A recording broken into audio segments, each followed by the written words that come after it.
कमी पडल्याने जानेवारी महिन्यातच दुष्काळाची परिस्थिती निर्माण झाली आहे। अशातच उजनी धरणाच्या पाणी पातळीत कमालीची घट झाली आहे। धरणात सध्या -5 इतका जलसाठा शिल्लक आहे। -5% इतका जलसाठा शिल्लक आहे।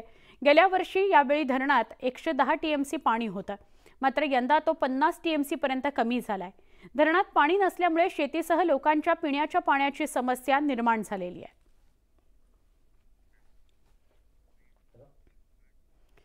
नाशिक जिल्ह्याच्या चांदवडसह येवला तालुक्यात भीषण पाणी टंचाई निर्माण झाली आहे। हंडाभर पाण्याकरता भटकंती करण्याची वेळ शहरापासून ग्रामीण भागापर्यंत सगळ्याच महिलांवर आली आहे।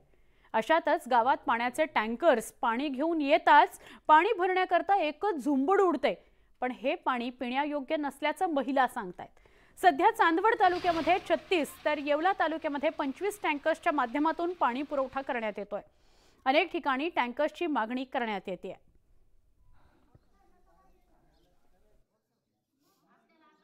अतिशय चांदवड तालुक्यामध्ये पाण्याची भीषण पाणी टंचाई निर्माण झालेली आहे।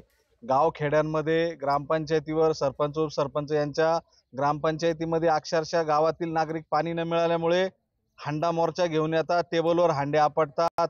त्यांना वरचे काय उत्तर द्यायची। वेळोवेळी आम्ही जिल्ह्याच्या तालुक्याच्या एमजीपीच्या लोकांना फोन करतो, आम्हाला पाणी द्या, आम्हाला पाणी द्या। आमची 60ही गावं चांदवड तालुक्याची एमजीबीच्या पाण्यावर अवलंबून आहेत, की जिथे पिण्याच्या पाण्याची जनावरांसाठी पाण्याची खूप आवश्यकता आहे।